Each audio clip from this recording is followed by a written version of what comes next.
Hey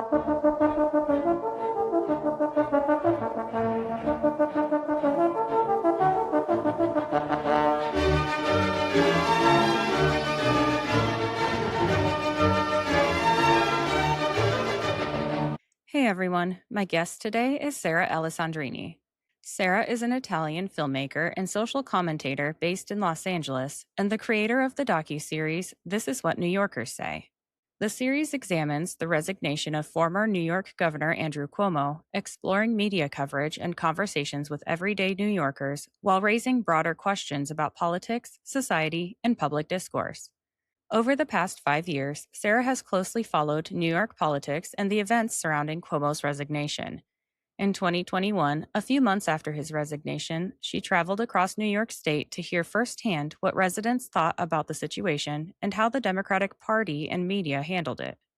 Through This Is What New Yorkers Say, Sara offers critical insight into how society engages with complex issues, questions the limits of movements like Me Too in truly empowering people, and examines the consequences of a culture where due process is inconsistently applied, inviting audiences to reflect more deeply on politics, media, and the narratives that shape our world.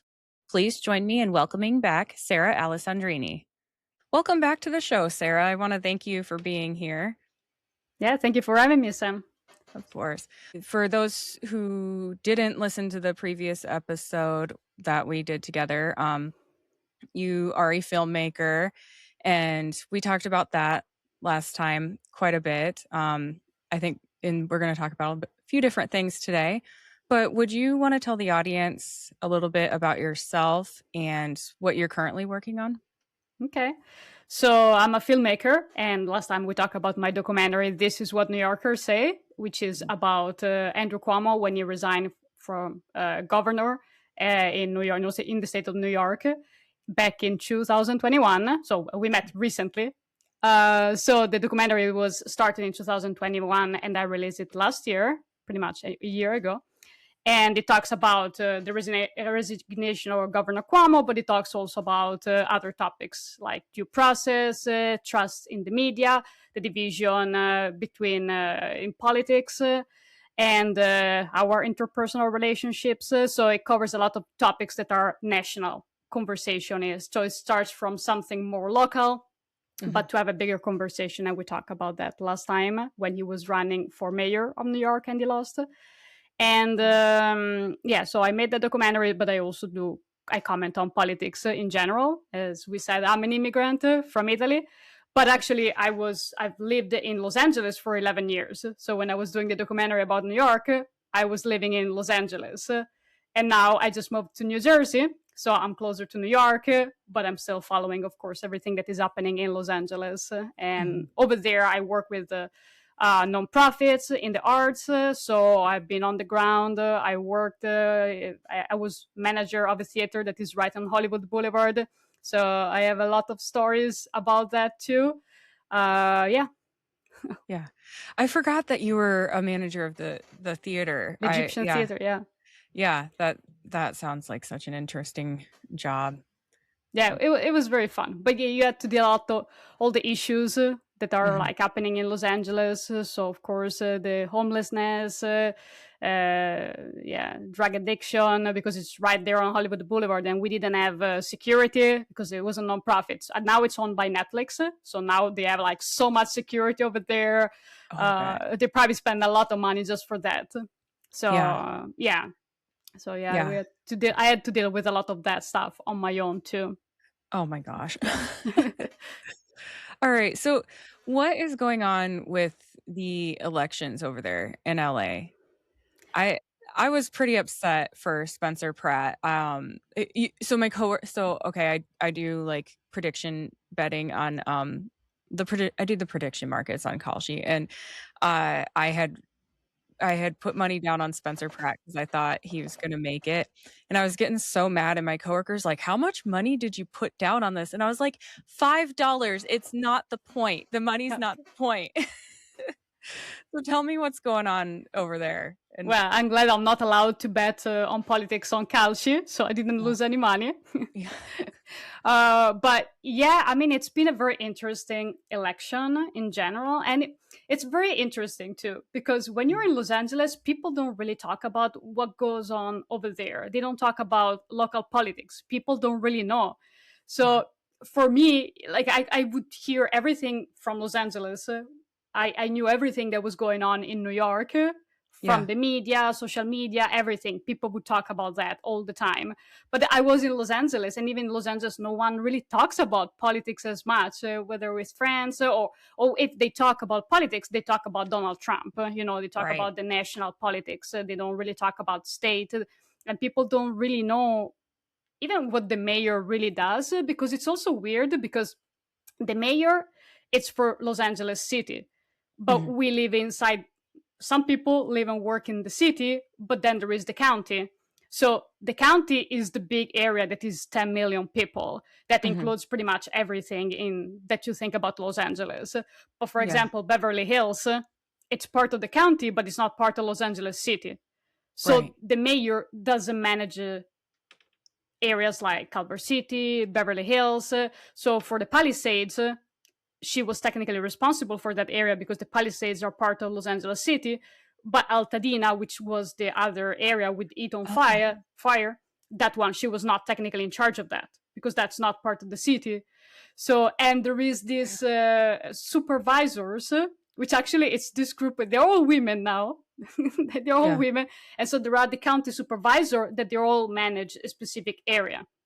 So they split. I think it's five. I think it's five, not six, five Uh-huh. supervisors. So they are also in charge of this. So when they talk about Karen Bass, yes, she has responsibility, but also the county supervisor should be responsible in that situation too.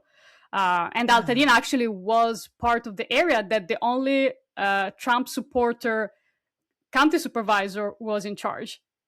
So Oh, really? there was only one that is a Republican, and she was actually the one in charge of the Altadena fires, which even that was pretty bad. So Yeah. yeah, so it works a little different, Los Angeles. So a lot of people don't really necessarily understand how it works. So yeah, Yeah. and then we had like these three candidates: Karen Bass, which is the person that is currently the mayor. So she was Mhm. going for the re-election. So everybody technically, like, normally that person would have the job, but because of the fires and a lot of people are unhappy, it's not guaranteed that she's gonna win this Yeah. this time. Then there is Nithya Raman, which she's actually part of the DSA, so the Democratic Socialists of America. So she's further left. And Mhm. then there was Spencer Pratt, who was technically they call it the MAGA candidate, but he was very clear that he was running on a more centrist and not political Right. campaign. And technically, yes, like all the people, because normally when there is an election, it's say if you're a Democrat, if you're a Republican, but in this one it was say non-partisan. So there would like unless you know already what they are, if you're looking at the ballot, you don't know who is what. Mhm. So this was technically a non-partisan race. And yes, I mean the majority of people in Los Angeles are Democrats, technically. So he had a lot of support from Democrats too. And I Yeah. got very excited too about him. Like I'm all for getting experienced candidates, but Mhm. like all the experienced candidates over there, they don't want to acknowledge the problems, and Right. that's a problem. Like Los Angeles is facing a lot of problems, and even Yeah. when you read the media now, like, there were some article that were saying, "Oh, this election is the proof that Los Angeles is not as bad as Spencer Pratt was saying."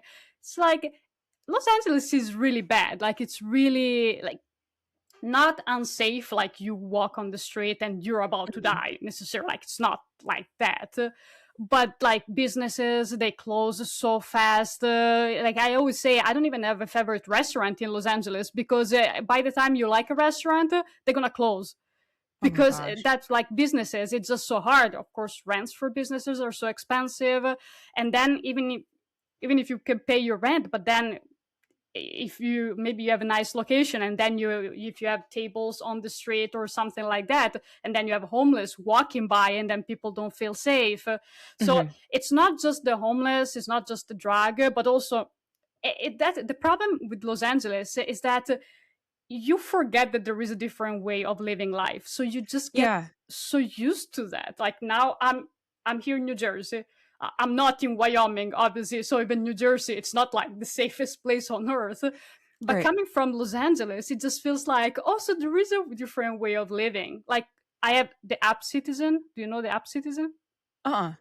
Oh, it's an What's app that? where it tells you all the crime happening around you. So it follows you, Oh. so you can see everything. Also, how many sex offenders registered in your areas are there. You Yeah. can see all this information, and so I'm just so shocked that now here I'm like living near the station, so Uh-huh. I'm not like in a suburban area or something like that. I don't get notification, and the Yeah. notification are more about car accidents, floods.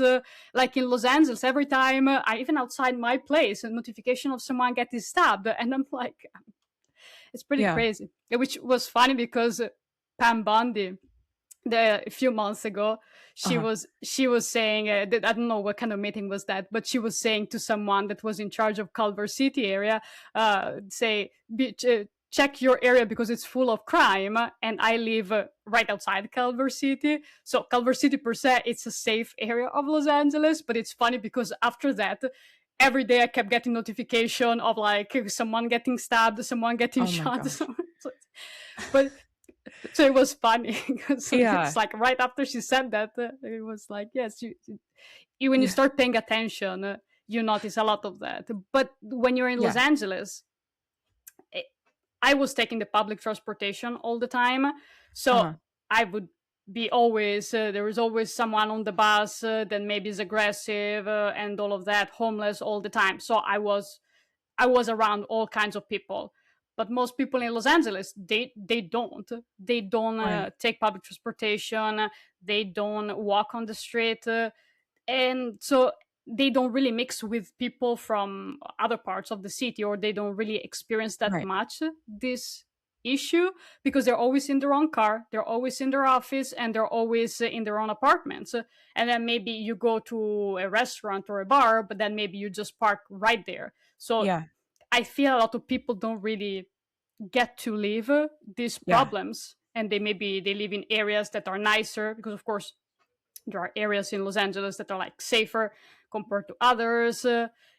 It's everywhere like that. But yeah, so I feel a lot of people don't really get to see all of this. And to me, working in historic buildings, like the history of Los Angeles, like movie Right. theaters, filming, and of course, everybody knows there is the the crisis with Hollywood, the filming. Mhm. Everything is so insane, and so it's not worth it to film movies over there. But Yeah. yeah, even like historic buildings are just like getting die, and there are organizations that try to save them, but the government is not really backing the saving of these buildings. And that's what pisses me off about, you are the Democrats, you should be the one preserving history, saving the buildings from these greedy builders that just want to Right. build these expensive apartments that are all half empty, because that's what they keep buildings, these buildings with apartments that cost from what, maybe for a studio 2,500 per Mhm. month. So they're all expensive, and then they build them, but then they're all half empty because not Yeah. everybody can afford that in Los Angeles to pay that per month, and they're all like luxury apartments. And then even if you can afford to pay that, you're still in an area like in Hollywood where there are like so many homeless everywhere, Right. and you can really enjoy walking like Hollywood is a very walkable neighborhood compared to other parts of Los Angeles. And you cannot Yeah. even walk there because there is a smell of pee. There are like all shady people over there, homeless. So what do you pay 2,500 per month for a studio Oh my when that god. is the Yeah. situation? And yeah, Yeah. So they're doing that on a very small scale, 'cause, like, so I work in the city. I'm in a town that's a mile wide. It's Denver, Iowa, and so we call it the Mile Wide City instead of the Mile High City, which is Denver, Colorado. So, like, when I say I go to the city nearby to work, it's still, like, nothing compared to any other cities.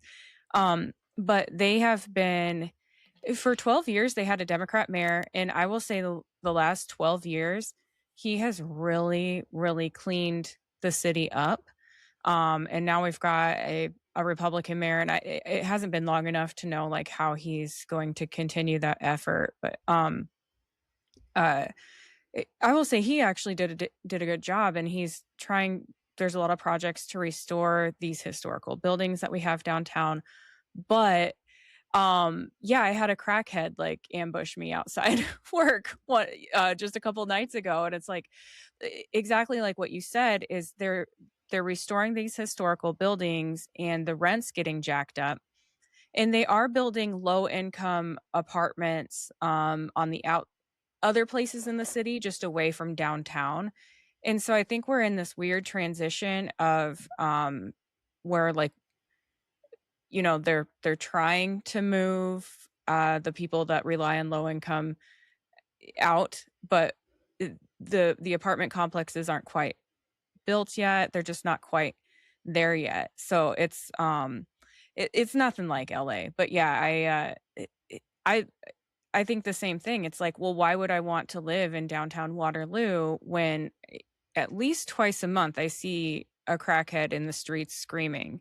And I mean, a couple nights ago, that was the first time one has snuck up on me after work, and it was like just like the perfect timing. My coworker walks me out to my car, and then as I'm getting in, he walks inside, and then he was bam right outside the car. So I was fine. I was in my car, but it just who wants to live around that, you know? And who wants to pay that much money to live in a, cardboard box in around pee?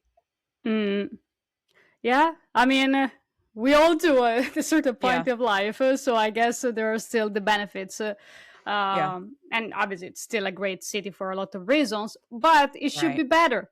It should be Yeah, better. That's why I like Spencer Pratt, because he's acknowledging that Los Angeles is supposed to be much better than this. And the other people that say, "Oh, but this city is fine. There is no problem. There are problems, but their problems are everywhere." It's like, mhm, why do you accept your city to be that way? And I think it's also a problem our modernity in general, yeah, because I feel like even in Italy and the rest of the world, we're just so used to living where no one cares about right, anything.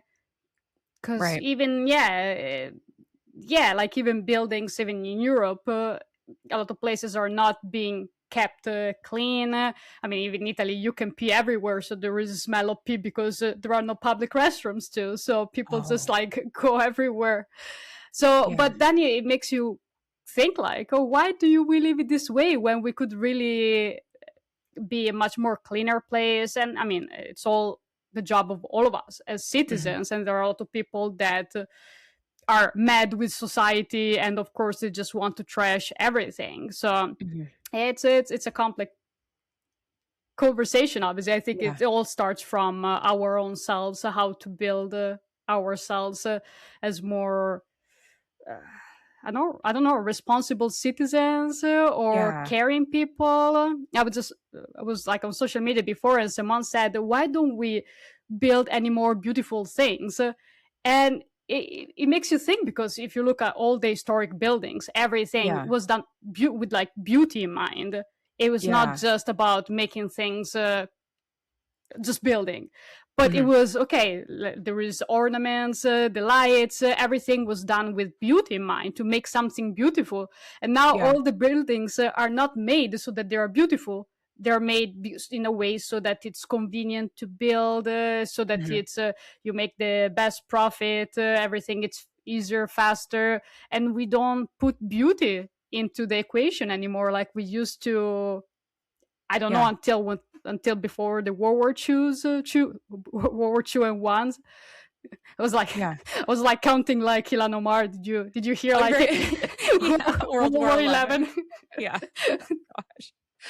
Oh, yeah, that's ugh, That was how I funny. don't even know how that happens, honestly. Yeah, I was actually talking to somebody about that. Like so you can go online and get vintage stuff. Even like your like I guess no one uses door knockers anymore. We used to have an old door knocker on my at my house growing up. I'm gonna have to figure out where that went, but, um or like door handles or your trim in your house would be engraved or, just and I understand it costs more money, but I I don't know. It just yeah, I wish that things were still done that way. And I think if we, I don't know, like actually put an effort into changing giving business, I guess, to manufacturers that do stuff like that. Like we could be doing it here in the United States instead of ordering all these materials from China and Yeah. getting it done as quick and cheap as possible.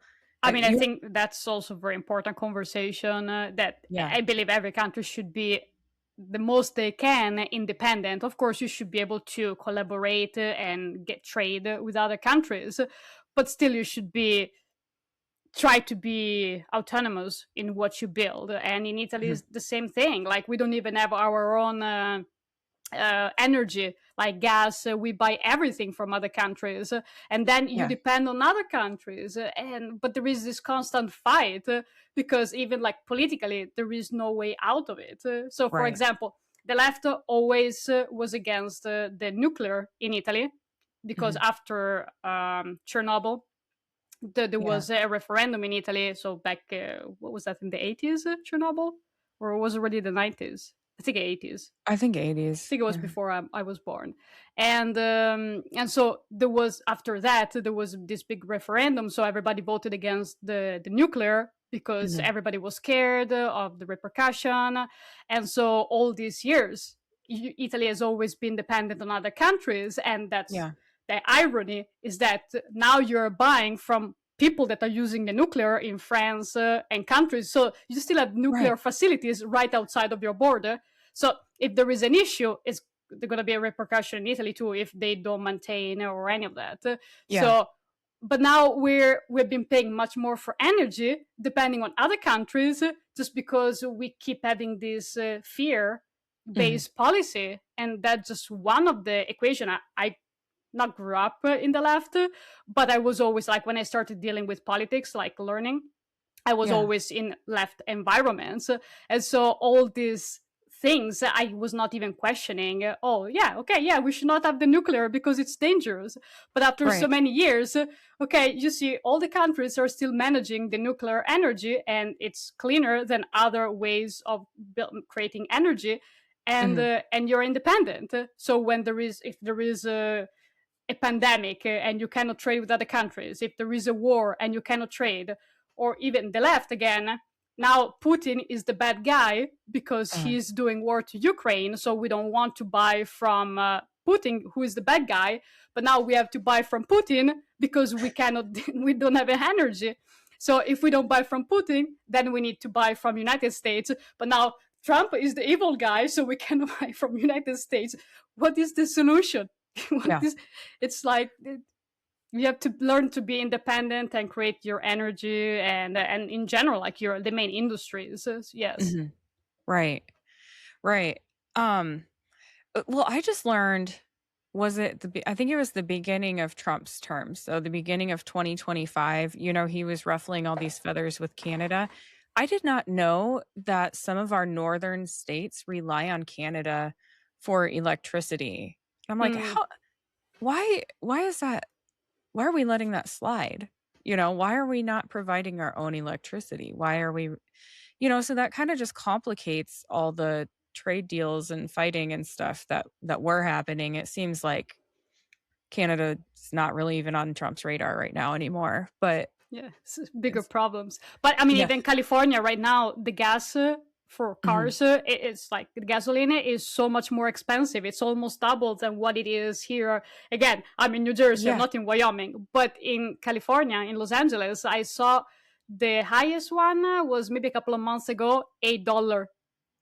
Oh my gosh, yeah, So yeah, yeah, here it's like $4. yeah, So, but that because again, the governments are all doing policies. mhm, It's the policies that you don't want to drill over there. You don't want to have your own gasoline, so then you have to buy from somewhere else, which is more expensive. So Yeah. I don't know if California also needed stuff from the Strait of Hormuz, but like obviously the prices went up because depending on other Yeah. countries, now there are wars. So it ends up being the policies that you do, and Hmm. I'm on that side of the left of you need to have policies so that we can have clean energy, we can do the Right. best we can. But then if you do so many policies where it's impossible to build here to, or Hmm. even to hire people, because even if you do minimum wage, so now the person at like the lowest scale, it's going to Yeah. be much more expensive than somewhere else in the world. So now for you to produce something here, it costs a lot more money than for you to buy from China. And Right. so at this point, people are going to lose their job. And I'm not saying that they should, like, everybody should have a living wage, obviously. Hmm. And it's not as easy as saying, okay, this is the living wage, because when you try to set a living wage, then everything else might go up anyway, Yeah. and then it's not anymore the living wage.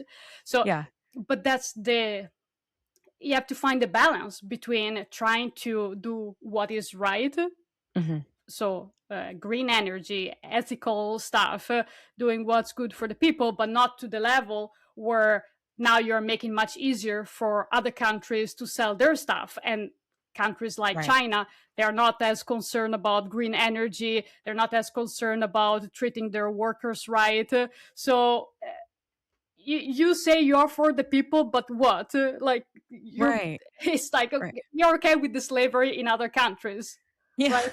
Yeah. It's like like that should not be okay. Like now you're paying for that, and then you're not paying. And if some, like, Yeah. you cannot even force people to, like regular people, if you want to buy something and you find that it costs $1,000 if you buy from this country, you Hmm. can pay $200 from China.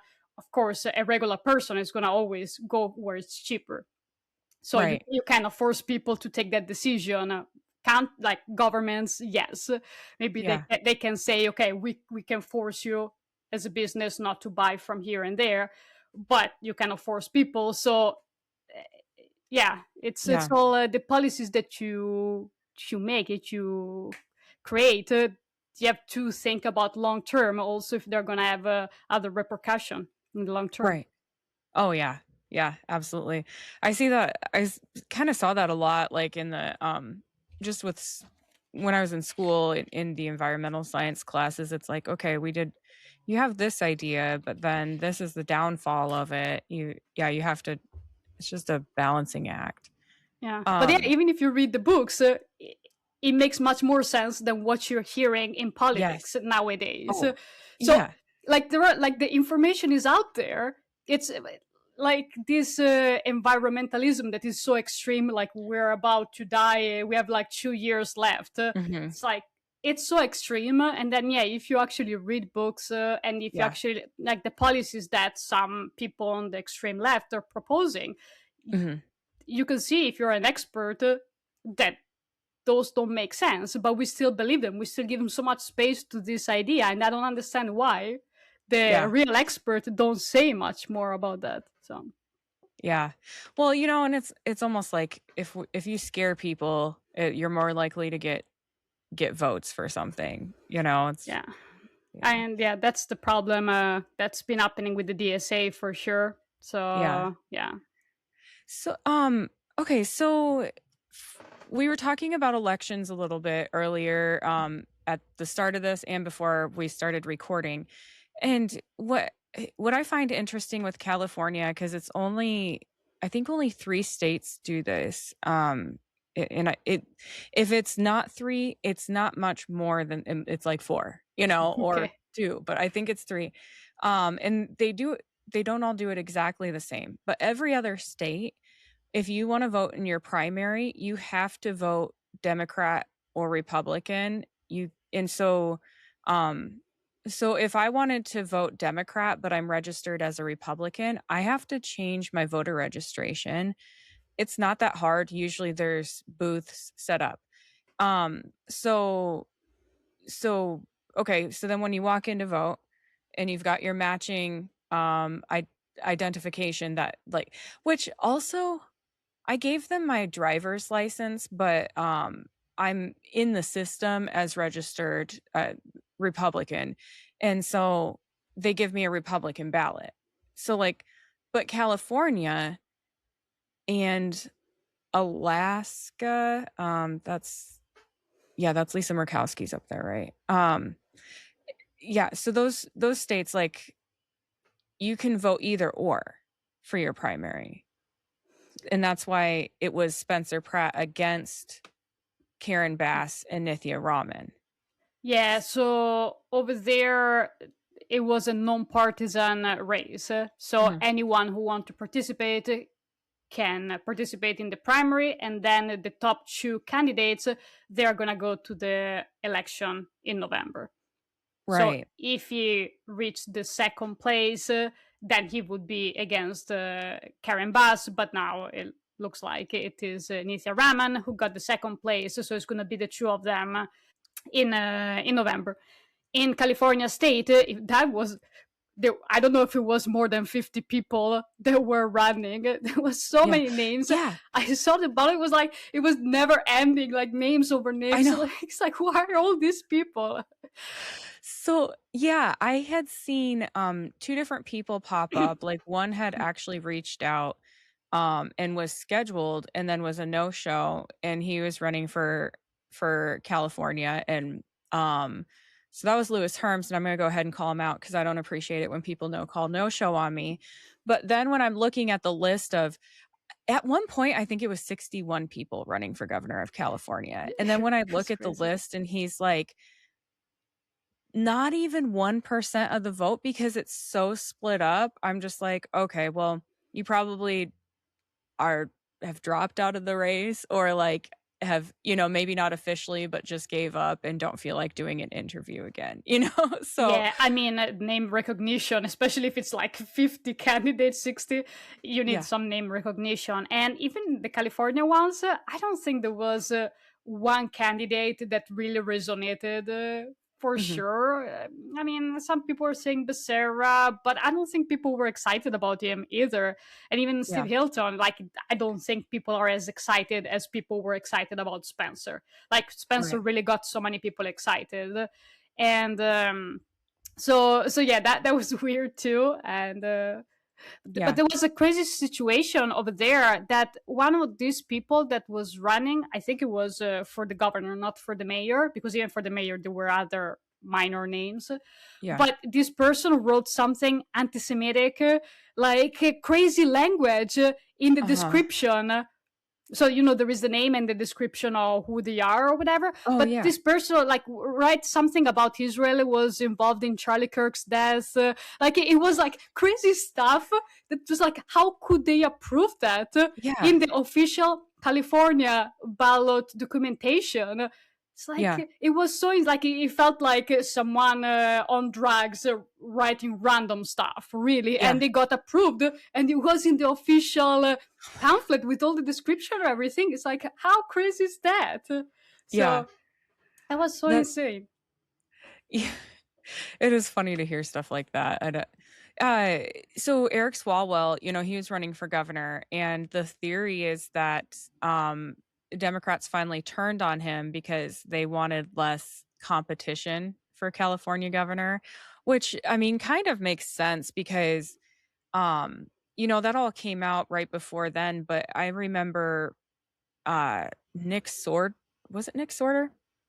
Or someone else was reporting on a recording they had of him where he admitted to doing some pretty nasty stuff. And I mean, it should have been on everybody's radar. I'm not a politician. Like, how did I know about this like a year and a half before you guys are finally reporting on his sexual impropriety? It's... I mean, and I feel like the Democratic Party, they all talk about we are the moral party, we have the one, we don't accept horrible things, but it feels like it's always calculated. They put things under the radar when it's convenient for them, and then when then they benefit from it, then they bring out all these situations. I mean, even what's in Maine, Plattner, like now it's like, now I don't like deciding for people. I don't know if he really thought he was a tattooed Nazi, whatever. If some people say he knew he was, he say he knew. So I don't want to decide on that. But the Uh-huh. left, now it's like, oh, well, we care about winning Maine more than we care about this issue. This is just noise. It's Yeah. like I Yeah. thought you were all for this, the morality. So what kind of chaps my ass about this is that you have more proof of him being a fan of Nazis and of being a woman abuser than you've ever had on President Trump. Yet you'll call Trump a Nazi and a pedophile protector and all these names, but with not really any proof. But especially with the Nazi thing, they're like, but Trump says gross stuff. Every guy says gross stuff. Newsflash. Like, if you're ever a bartender for a bunch of males at happy hour, you're going to hear far worse than I've ever heard President Trump say. And it's never in a way where I feel threatened. But I mean, people need to stop being so sensitive. But yeah, but yeah, hopefully we're gonna get to better politics where we should not hear all this stuff. yeah, But if yeah. you're attacking him for this, then you should also be very concerned about the Yeah. other people doing that. And Yes. Yeah, I agree. I agree. Like, there's politics have become very unprofessional. And unfortunately, we're rewarding politicians for acting inappropriate because they're getting attention, you know? yeah, I mean, right now, so today there is the primary in New York City too. Oh, yeah. So there is a bunch of people that are DSA candidates that are running against the Democrats. So even some Democrats that been, so this is for the House. Mhm. And so a bunch of Democrats that have been there. Like there is this guy, he actually was an illegal immigrant in this country. And then eventually, after many years, he got the status. So he's a Latino. And they became a politician. And apparently they said he's been a good politician. I don't really know much about him. Espaillat, that's his name. Okay. So, so we're not talking about a white oppressor man or a privileged person. So we're talking about someone who also had like his own difficult journey. And so this person, she's a DSA candidate and she's running against him. But apparently she also wrote a lot of crazy stuff on social media not too long ago, a few years ago. Like, of course, Biden, that he's a rapist. She's saying that she didn't have toilet paper, so she would use the American flag to wipe her ass. So like all this stuff, but she said even worse stuff. Now I don't remember. I don't want to say something that is not true for sure. But she said a lot of stuff like this, like even against Kamala Harris. So, but now she apologizes, so that's fine. Yeah. Like, Yeah. I was watching the debate and even the journalists, they're not pushing as much. So she was saying, do you how do you say it? Do you feel bad for having written that stuff on social media? Do you apologize for having written that stuff? Yes, I apologize for having written that stuff, but that still doesn't say if you still believe that stuff or not. Right. You're just saying that yes, I regret writing that.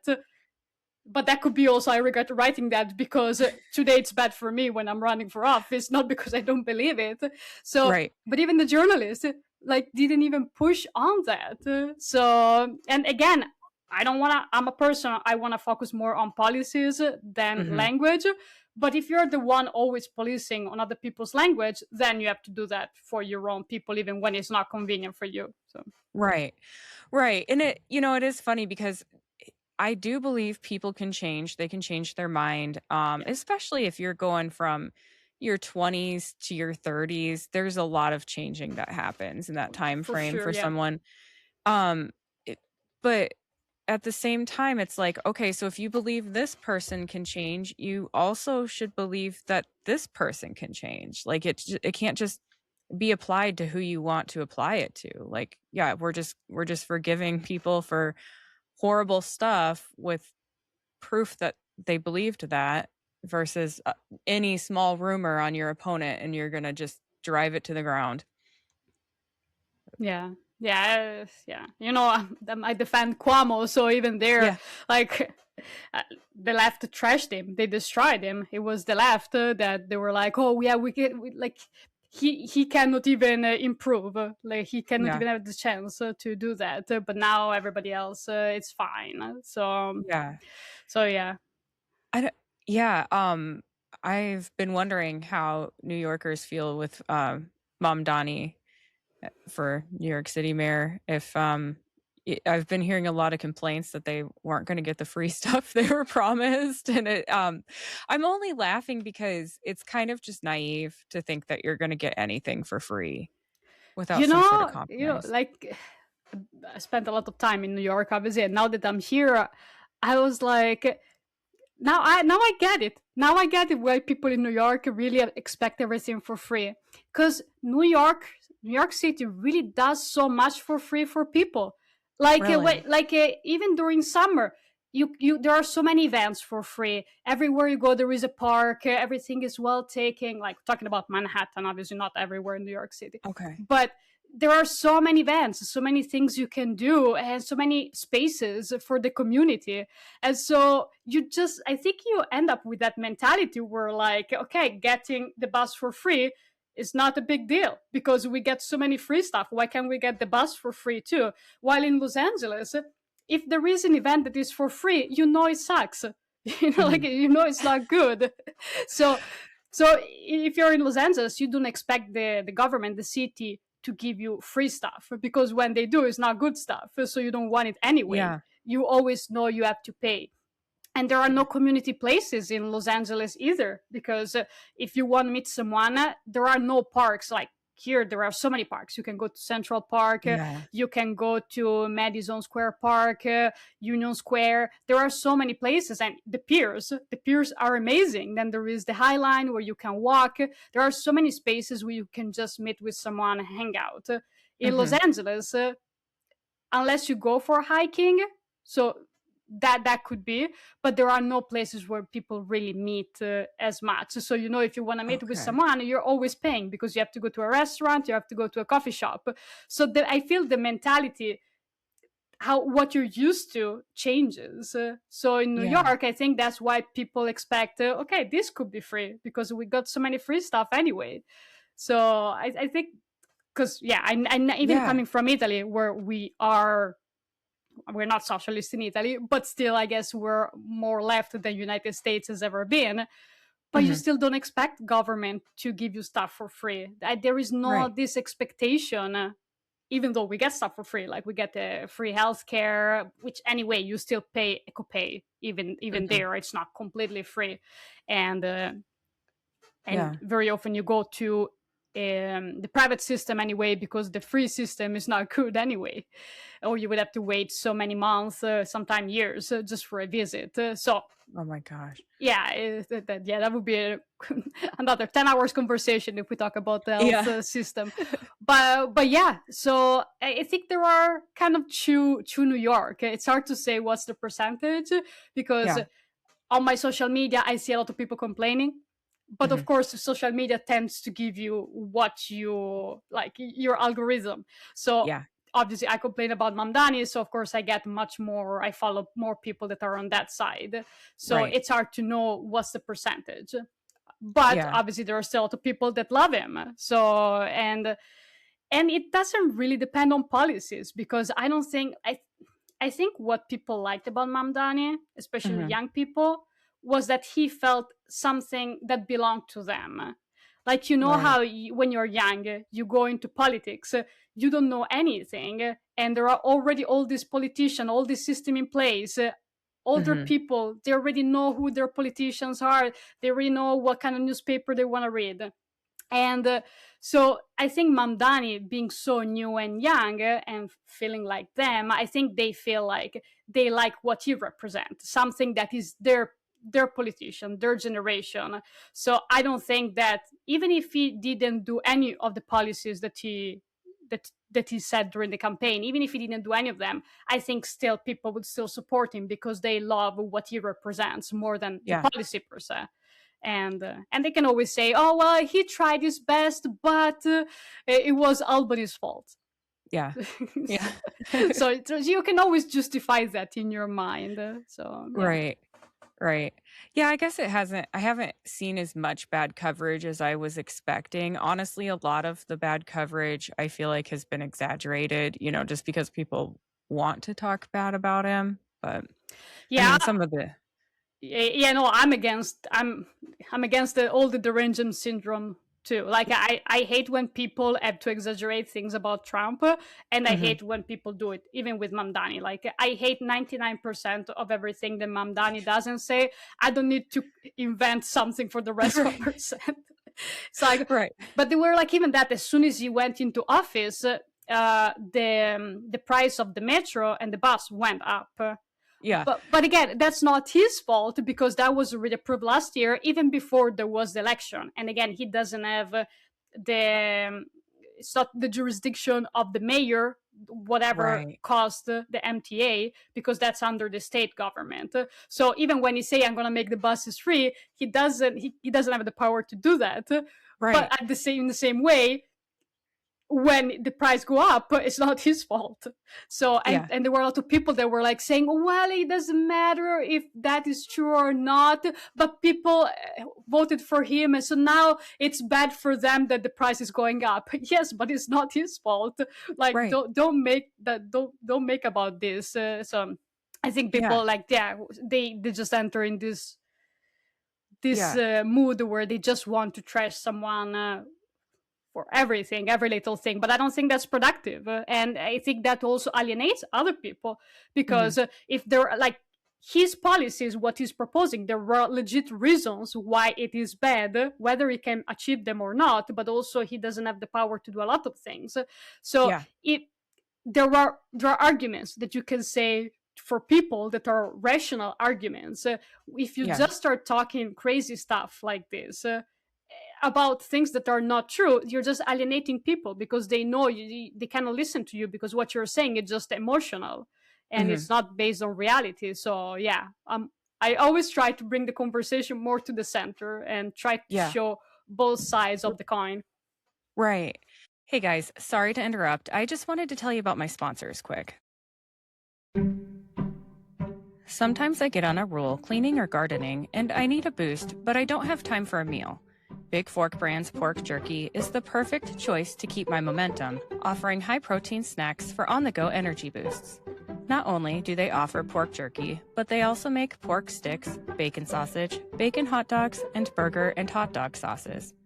Products come in a variety of delicious flavors, including Thai green curry and maple and brown sugar for the meat options, and gangster and Chicago fire for the sauces. I personally think the original flavor of the pork jerky hits just right after tackling a big chore. It's a little salty and very flavorful. My discount code gives you 20% off your entire order, and it's currently the best deal available. Just visit bigforkbrands.com and enter in my promo code JADE, that's JADE, at checkout. Are you looking for a gift for a music lover or maybe some apparel to show off your quirky side?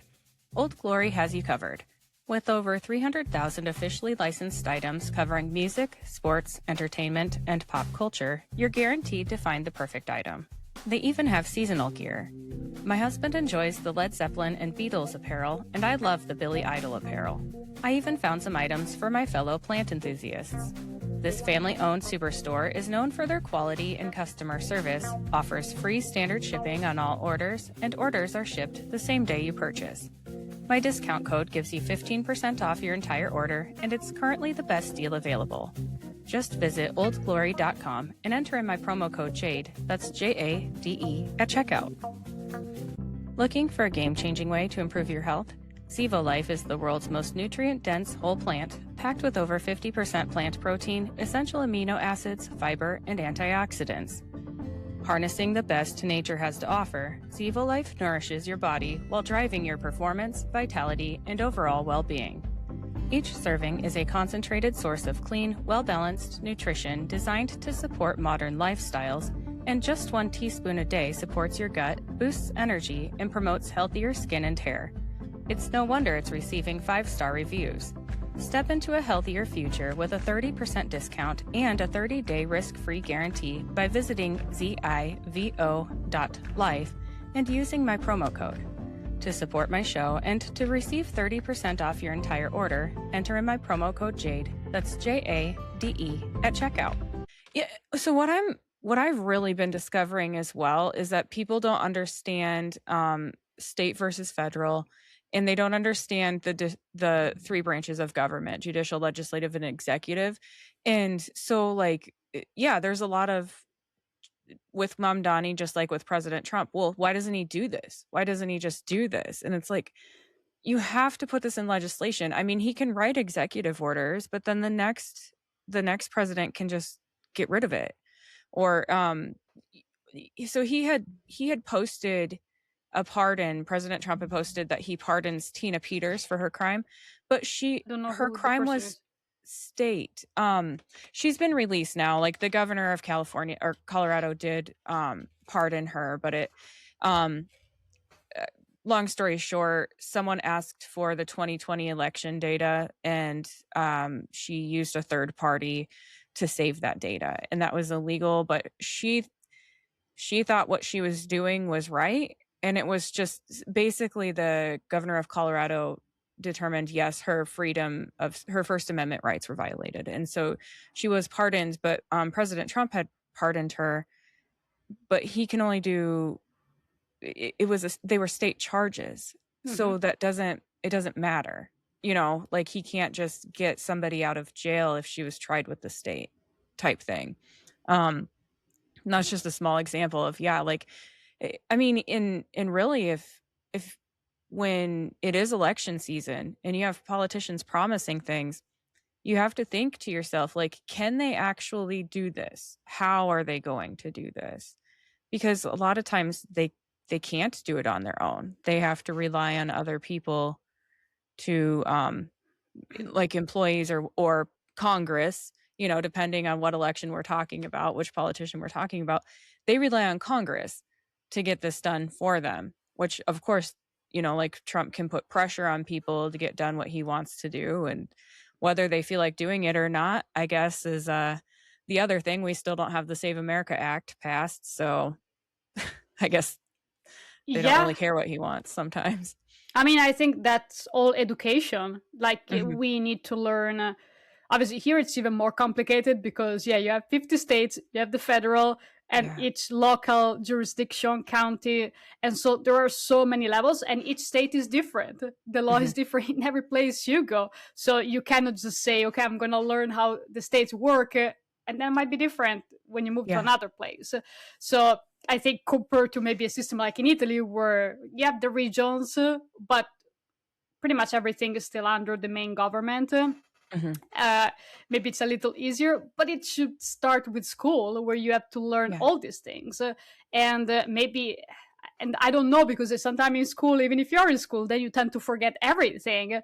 So I don't know how you can continue giving that education. And obviously, the information is out there, because now there is Google, there are ChatGPT. Right. Like, I'm an immigrant, so I had to learn everything from scratch, and I'm dealing with politics here, California, New York. So I'm seeing how different everything is.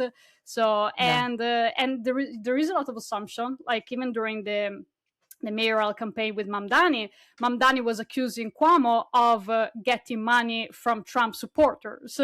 Which is like, if you actually read how the election works there, so there are the super PACs, but the super PACs are not the same thing as the campaign. So those are two separate things. So if you have your own campaign, so Cuomo has his own campaign, but there was a limit of $2,100 that you could get from an individual person for your campaign. So even if he got money from Trump supporters, and that was the worst offense in the world, he will get a maximum of $2,100. That's not corruption. The people that donated the millions of dollars, they donated to the super PACs, but the super PACs are independent run. So they're your supporters or the people that want to fight against someone else. But you cannot tell them what to do. So you have you cannot tell them how to use the money. And so if millionaires or billionaires donated money, was to the super PACs. But still people Right. think, oh, he accepted money, so he's corrupt. But he didn't get those money. It's not his campaign. So, Right. and even there, even if someone who voted for Trump, like a regular American person, donated to your campaign $2,100, like, are you Uh-huh. gonna like deny this, send back the money because someone voted for Trump? As a Right. governor, as a mayor, and even as a president, everybody needs to is representing everybody, both people Right. that vote left and right. So saying someone even donated money to you, but you don't like who the other people they voted, that would be really going against what that job is about.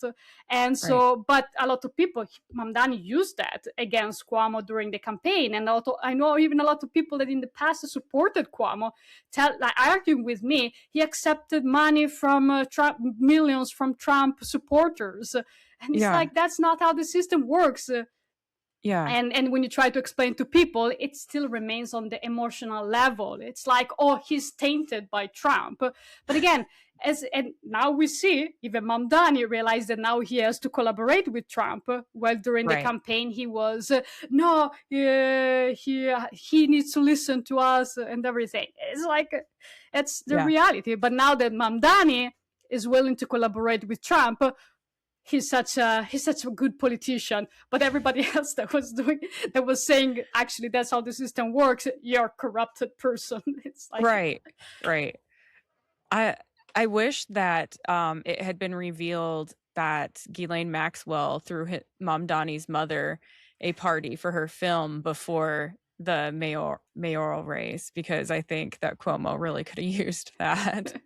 yeah, but that was fake though. Even that, like, I mean, she was there was a party for that, and there was this name, Yeah. but a lot of people were sharing pictures of him with Oh yeah. Jeffrey Epstein. That was fake. They were, yes. Yes, everything else was fake. It was just one party that No, there, I mean, and there's like nothing else in there, that was real. But yeah. I mean, and the yeah. same thing, even Whoopi Goldberg, like Yeah. on The View, like they were like, everybody needs to release these files. We need to know everything. And then she was in the files, Yeah. and then she was Yeah. like, well, anyone could be here. It doesn't mean that someone is guilty. It's like, well, thank you. Right. Right. But until Yeah. your name is there, and I mean, there are so many people that even I was arguing with this person, this friend of mine, and he was saying the same language. Trump is a proven rapist, like criminally charged rapist. And I'm like, I was trying to explain to him, he's not criminally charged. That was a Right. civil thing, and it's a different process. I'm sure you can believe that he did all these bad things. You can believe whatever you want, but you cannot say that he Yeah. was criminally charged, because it's not true. But Right. then he had to check, because he didn't believe me when I said that, because in the memory that everybody has, Yeah. because everybody kept hearing that and that and that. And even for me, I had to check on Google to really understand what it was and read articles about it, because everybody Yeah. kept talking about this, like calling him this name, like a proven criminally charged. It's like Mhm. he was criminally charged for something different. Yeah. And the felon, that was for something Yes. different. That was for the falsification of the records. And Uh-huh. that's not the same thing as rape. So, Yeah. but then when Yeah. you say this thing, then I sound like I'm a Trump supporter, that I'm defending Right. him and everything. It's like, no, I just believe in the truth. If Yeah. something is the truth, then you can still have your opinion, but we have to be clear on what the truth is. So Yep. he's not a felon because of that. So Yeah. Yeah. It's that, and that's what I try when I cover the Epstein files. It's like that's what I try to do, and it's like okay, so a lot of these people, they've been brought up and all of this has been exaggerated. And so I'm like, okay, I don't care if they're on the left or right. I'm just going to say what's in the files and go from there. Okay, one last thing I wanted to know your opinion of before we wrap it up. What what do you think about all this drama with the reflecting pool? yeah, I never pay attention to that kind of No. stuff. It's like the ballroom thing. It's Yeah. it's like there are certain things that still need to be done. Like even I hear like Bill Maher, like even Mhm. Bill Maher is saying we need a ballroom. So there are certain things that Yeah. I mean every president does. You would not criticize like the same if someone else did it. Now, Mhm. the question, did he spend a lot of $1 million for the poll and then didn't actually fix the problem Right. that was supposed to be fixed? Yes, that's a problem. And I Mhm. feel that having worked in non-profit, like historic buildings, I feel that happens all the time. Like even like in my experience, every time like they put people in charge that are not the right people for the job, Mhm. and then they don't. But sometimes people want that power to be the one deciding, and they don't Yeah. want to listen to what other people have to say. So I've seen that in my personal experience, that every time you have to do the job 3 times, wasting a lot of money. And it pisses me off. Like I hate how Yeah. people run businesses, especially non-profits, because they always hire the wrong people. So that's where I can see that happening, and that's problem Yeah. because of course, yeah, taxpayer money. You should be more responsible in what you do, but that to me is the problem. Everything else, whether it's Yeah. whether it was needed to put this reflection is good or is not. Yeah. It's all like small things. Like even in Italy, everybody now complains what he said about Giorgia Meloni. No, you're right. Like you Oh, know that. So what was that again? Because I heard there was a little scuffle, but I can't remember what it was. because apparently they were at the G7, Oh, and yeah. so there was a picture of the two of them, and he tweeted or he said no, I think it was during an interview to one of the Italian correspondent, the White House Mhm. correspondent, was saying that he didn't want to take a picture. She begged him for taking the Oh, yeah. picture. Yeah. She used to be such a good partner, but now she's not. And so, like all that drama that he say all this stupid Yeah. stuff all the time. He said, like, Yeah. I'm not justifying what he says, but at a certain point, he does this kind of stuff. So when you keep paying attention and all the Yeah. journalists talking about this, and uh, and then there are like solidarity to Giorgia Meloni in Italy, and then there was one person that he was saying that she should resign. I'm like, What? it's like she should No. resign because the fact that Trump said this, that That's means that the United States doesn't respect Giorgia Meloni, and so her government doesn't have anymore the standing to govern, and so she should yeah. resign. You know how people like they always say that they always take advantage of the smallest thing Yeah. just for political reason. But luckily, it was only one person I heard Yeah. saying this, but most people were giving solidarity to her. But still, Mhm. it's like those things where yeah, Yeah. if he said this to other countries, like the people in Iran, or like the bad guys in Iran, or the Chinese government, they're not gonna spend their time bitching about what Trump said. No. So this is a very Western world type of issues, the gossip, and just be a strong leader and focus Yeah. on the work and just ignore certain stuff. Yeah. I agree. They cuz Trump lashes out at people, but that doesn't mean you're going to stay on his bad side. He was really criticizing Rand Paul because they butt heads on other things, and then it's like but now but Rand Paul is still working on other things that Trump supports. And Trump also, has been saying nice things about Rand Paul lately. I'm not saying it's right. I think it's immature, but also it gets people moving and doing things that he wants them to do. If they kind of work against him and he attacks them online, then they can either keep going against him and end up like Marjorie Taylor Greene, where everyone hates her now because she looks like a huge traitor, or I have some feelings about her, or because, okay, if you have the Epstein names, then release them. Stop acting like you have information that no one else has and that you're fighting for the victims, and then you're not releasing any of the names. You're just a blowhard. But yeah, if you're like, hey, yeah, sorry, we don't agree on this, but I want you to know I'm still working on all this stuff that you care about, then Trump's going to be like, okay, cool. It's fine. Like he doesn't actually take things, and he's said this before. It's kind of the name of the game. He takes things personally, but then it's like, cuz he's like a very loyal person, but then it's like, okay, we're also playing politics. So, at the end of the day, it's kind of all right, we're still on the same side, and then he just gets over it. Again, it's not okay. But that's who you're working with, and that's who was elected. So, Yeah, and people elected him, and yeah, at the end of the day, he's the president. You have to deal with that. Obviously, Hmm. we can say it's horrible what he said, Yeah. and that it's horrible to say stuff like that. But yeah, at the end of the day, yeah, eventually he will pass, and like I'm more concerned about the like. Yes, Trump is a concern, obviously, but the DSA to me on that Yeah. level, it's more.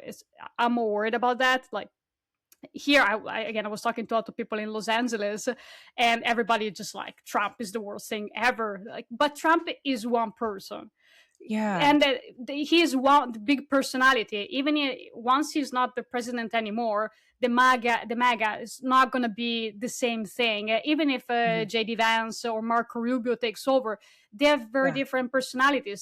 They don't have his personality, and we had that in Italy because we had Berlusconi, and he Hmm. was bigger than Trump in that sense, and everybody Really. hated him. They did everything possible against him, like Hmm. judges, investigation.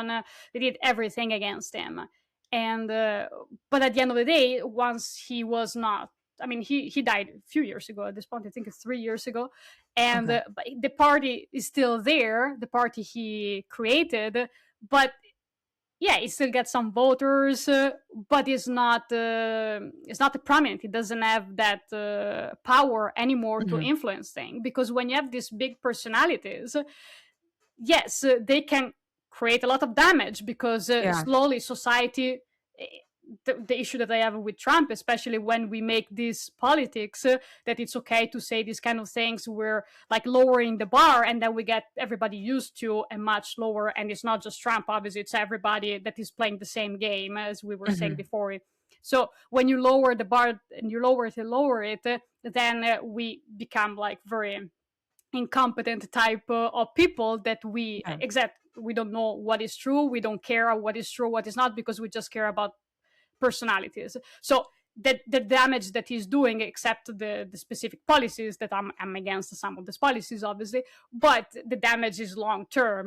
But everybody Yeah. else is also having a part in this, because everybody, like even Gavin Newsom, now he's tweeting crazy stuff against Trump. It's like Yeah. I understand it, but it's still childish to Yeah. do that against it.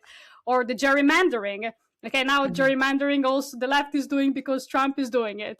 So Yeah. if we think that gerrymandering is wrong, then whoever does it, it's wrong. So Right. we're just slowly, the left is participating in the destruction of the system. Hmm. And so it's something that you see long term. And so, yeah, I think it's a problem. But the problem with the DSA is that, yeah, Mamdani is the most famous person that you know, and Hmm. well, AOC. There is Bernie Sanders. Those people. I don't know if Bernie Sanders is actually DSA, because I think he's with the Working Family Party, but I think AOC too. But I mean, the Uh-huh. DSA is an organization; it's not a party, so it Right. usually goes hand in hand with the Working Family Party. But they've been over the past years, they've been getting a lot of DSA members elected in a smaller position where you don't Hmm. hear as much. They don't have big personalities, so you just don't know. And Yeah. so in city council, and now even here, there are a lot of candidates. They might be taking over the house in New York City, that they're all DSA candidates, and they don't have these big personalities, so you don't pay as much attention, because you Yeah. think, oh, they're just regular people who just want to do good in their community. But they really are into power, and they want to destroy the Democratic Party. That's what it Hmm. is. Like even Mamdani, when he got elected, he was running both under the Democratic Party and the Yeah. Working Family Party. So you could vote him either place. Okay. He voted himself under the Working Family Party. Hmm. So you ran into the primary of the as a Democrat, because he knew that that's how you get the votes. Because if Yeah. he was running for the other party, he would not get as many votes, because people don't want to vote for that; they want to vote for the Democrat. So he won the Yeah. Democratic Party and then voted himself in the other one. So that Oh my shows gosh. how much disrespect there is, even if he won. Like, people voted for him there, the majority was there, Yeah. but that there's disrespect that they have for the Democratic Party. So they just want to destroy that party. They don't want to improve it. They don't want to change the leadership. They want to destroy that party and make their own thing. So I think Hmm. that's way more dangerous, and especially because people don't see this happening because they're taking smaller position that they're not fancy, like city councilor, Yeah. and but a lot of position are being taken by DSA candidates. Obviously, this is easier to happen in big cities or like very blue cities and states. Hmm. In other parts of the country, obviously, it's not gonna fly as much. Right. But, Right. but still, yeah, those states are going way much to the left, and it's already a problem. Like California, the one party state, it's already Hmm. a problem that there is not that competition, because when you're so used to always winning the election just and not having a competition from another party, then you have to do less to get the Yeah. job done, and so it's not good for society. Right. So yeah, it's a problem, and a lot of people don't necessarily see that this is happening. Yeah. I guess I never even thought about how like the socialists would be hurting the Democrats by like ruin. I never thought about how they'd be ruining the party. But yeah, you do hear about that. Like, oh, socialists are taking over, communists are taking over the Democrat Party. And I guess I never thought of it as hurting the Democrat Party. But then it's like, okay, well, yeah, because then where are the Democrats going to go? You Yeah, know? I mean, and the Democrats have always been more center, right? Hmm. They still voted Yeah. for wars. They still voted for certain Oh, things. yes. Like the Democrats are still for capitalism, while these people they want to change completely the system. Obviously, some people Yeah. they say well, we're still fine with capitalism, but if you read the DSA website, it's obvious that it's just the intermediary step before you Right. actually get to full socialism. So so Yeah. yeah, but that's the problem. It's all about power. It's really about power, and so I'm all for having other parties. Like Italy has so many parties; it's probably too many parties, and that's Hmm. another problem because then you don't have stability of government. And Yeah. but here, because there are two parties, if that the socialists, like there should be, yes, there should be a division between they should be splitting in two. The Hmm. socialists should have their own party, and the Democrats should have their own party because they have different function in society. But because it's the two party system, now the DSA has to infiltrate into the Democratic Party to take over because that's where the numbers are. So Right. yeah, and I mean, and now you're seeing this because now they're doing primaries against other Democrats. So Yeah. and that's what they do. They do primaries against other Democrats who are still running. So Yeah. Yeah. yeah, That makes total sense. All right. Is there anything anything else you'd like the audience to know? I don't know. I feel like we've been talking about so many things, and I know. I think we didn't cover a lot of other things either. I So know. it's I interesting. know. It's like we went Um, into so many different directions. yeah. But yeah, Um, yeah, I thought it'd be fun to shout out Billy. yeah.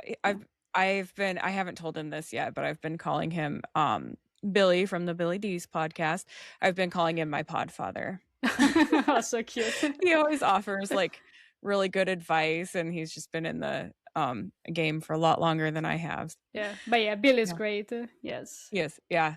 Yeah, I've just been trying to interview people that I've talked to before that I had a good time with, and this is a hobby. I want it to be fun. So, Yeah, no, I'm yeah. glad you messaged me about this. Yeah. Yeah, it's fun, and there is always so much going on. So it's always nice to Oh, yeah. talk about all these things. Yeah, yeah. No, right now Yeah. I'm actually writing. I have to finish it, but it's just like so much stuff is happening in my life right now. Like Uh-huh. with this move, I'm still figuring out everything. But I'm writing this essay on Substack that is about the World Cup too. Oh, So, okay. but it's about Italy not being in the World Cup and what it represents actually, and it's like a message about like for America because Yeah. the reason why Italy is not in the World Cup is because many years ago they stopped investing into its own Yeah. people. and the government has started doing more rules that would benefit buying soccer players from other countries. So it's really a story that intertwine with this country, how you do educational system here and how the Yeah. immigration works. Because if you don't invest in your own people and you do Mhm. policies that makes it more difficult for you to trade, in this case soccer players, and you make it cheaper to trade players from other countries, then you don't even need to invest into your own education for these soccer players, because it's cheaper anyway, because it costs you money to educate and prepare your soccer player, right? It costs more Mhm. than waiting for someone else to do that on other players, Yeah. and then you just buy them. And the same thing, how in this country the educational system has really is really going down, like even university like Harvard, where Mhm. you say everybody gets an A. So if everybody gets an A, people are not even going to do, they're not going to Yeah. put their best effort. And so, and there is this, even if you get to a good school, your education is not at the same level as other countries, Yeah. where it's very difficult. Like even in Italy, I was studying engineering in Italy years ago, Uh-huh. before before then I came to this country, before I studied film. But I was studying Uh-huh. engineering, and in high school I actually majored in electronics and in telecommunications, because Okay. our system allows you to pick a major in high school, so you already have a diploma that is specialized. So Wow. by the time I finished, I didn't graduate I studied, it's 3 years, the Uh-huh. university in Italy. I studied all 3 years, but I didn't finish the exams, because then I dropped to go to film school. But Okay. by the time I was 20, what's that, 21, I already studied 6 years electronics and telecommunication by the time Oh, I was wow. 21 years old. So here in this country, if you study the first 2 years, the associate degree, it's all generic classes, right? Yeah. You always Yeah. study, yeah, basic, like everything that you didn't study in high school. While if we were doing math in university, it was highly specialized, like very difficult math. So, Mhm. but we were doing that difficult math even in high school, because I studied that. So by the time my 21 years old, I'm already way more specialized than an American student that maybe Right. studied electronics and telecommunication for just 2 years in the Yeah. bachelor degree. So, and that connects to the immigration, because you don't want immigrants. But then how can companies do good business when the American people are not as trained as much as Yeah. the immigrants? So you need the immigrants if you want to be competitive, but then you need to Yeah. invest more in your people. And again, it should not be an either or situation. It shouldn't be either we invest in our people and we don't get immigrants, or we get immigrants and we don't prepare our people. So Yeah. so this is what's going to be my article about. This is a very Yeah. complex one. So Yeah. So, like I will say for my 4-year degree, like, well, I got a 2-year, then a 4-year, and, my 4 years in earth science, and I will tell you out of all the classes I took, I would say 50% or less actually did anything for my degree or anything to help further my education. The rest was like, they're like, "Oh, well, we think you need to be a well-rounded yeah, person, so you need to learn about the Holocaust or death or dying or whatever." And it's like, we're here to be specialize. Yeah, to specialize. Like, we're here to get careers. We can learn about life in real life. I don't need you to teach me a class on death and dying so that I can experience how death works. Like, I was a CNA, a CNA what in high school. or I that cleaned should up dead bodies. What else do I need to know? what that should be in high school. Like, to be a well-rounded person, you should have Yeah. learned that in high school, like that, before you go to specialize. And that's Yeah. what is pretty crazy to me. And to me, as an immigrant coming here, I studied business here too. So then Uh-huh. I got to learn all these extra classes that are not about business. So to me, it's like interesting. So I get to learn more Oh, about the country. But if you're an American person and you already went 15 years, well, what's that? Is that um, you have four high K through school, 12. three. Yeah. Is that So 12? Yeah, 13. because we have Yeah. 5 years in high school. We have an extra year. Yeah. So Oh, okay. yeah, but so yeah, you already had like 12 years. So why couldn't you Yeah. learn all those classes there? Like even math. Like there was a story now that even for what's called they had to teach in university, in Hmm. college, fractions, how they Oh, work, because I guess they didn't learn them during that time. It's like, it's crazy. And I I remember learned even that like in all these classes that I took here, they were like still very basic Mhm. mathematical basic classes, and you studied history, geography. We study all of that in high Yeah, school, in middle school, elementary school, and yeah, we have very difficult exams. Like, it's very, very difficult. Maybe we're gonna, once I finish this article, maybe we're gonna talk about it another yeah, time. yeah, So yeah. Well, it's for my master's program, every class was important. So it's like, okay, but not everyone can do that. Not everyone has time. So I and mean, it's that more just makes, expensive, the master too. oh yeah, Yeah. absolutely. But that makes I mean, that just adds, or solidifies your point that we don't have here in America, we don't have the training because you have to get a master's degree to get the proper education for your field. And even then, there's not very much hands-on stuff. Like there's not very much technical training. Yeah. So yeah, we need to change. If we don't want immigrants to come and do jobs for us, then we need to, Well, which still I'm have happy you're here. some immigrants. So Yes. let's have Yeah. some, Yeah. some I'm like, happy you're you here. still need the immigrants, but Right. yes, Yeah. I think that's important. Like, and again, every country needs to invest in it. So, and I'm an immigrant here. It's not good for me to say this, Right. but I care for this country. I'm here because I love this country, and this country needs to invest more in its people. And Yeah. if your university costs you, you get into $100,000 debt. Mhm. So you already go Yeah. into the market, the labor market, where you need more money, because if I don't have debt and you have $100,000 debt, you're not going to be able to accept a lower wage. That is Yeah. necessary, though, because when you start, you don't have the experience. So you need to be able to get a lower wage. But if you have so much debt, how can you accept a lower Yeah. wage? It's so at this point, you cost much more. You have much less training than me. Why should you be hired? And if they hire you, it's just because government is putting their Mhm. hands in making immigration difficult. But that doesn't help even companies to be Yeah. competitive in the world. So now you have worse companies, because if you're not allowing immigrants in, and the Yeah. companies is not competitive, and now the rest of the world becomes better. The other companies, China becomes better because they have maybe better in, I don't know how the educational system is there, but maybe they have better, they don't care, like they really want to build Mhm. workers over there. So I'm sure they have a better educational system, cheaper, so they can Yeah. attract more people from around the world. So at this point, then America is not anymore a competitive country anymore, if that's how the direction we're going. So Yeah. yeah, I think it's important to have that conversation about education. Oh, absolutely. All right. So where is your what's your Substack? Where can we find you? I mean, so on Substack, just my name, I think, Sara Okay. Alessandrini. So right now there is only one article that it's a long essay where I was debunking all the policies of Okay. Mamdani. So some of the stuff that we Uh-huh. talked today, actually, I wrote them in that article. So if you want to read more about each policies and how what he proposes, what he has the power to do and what he doesn't, and Mhm. also what's the long term um, problem, even if he does achieve them.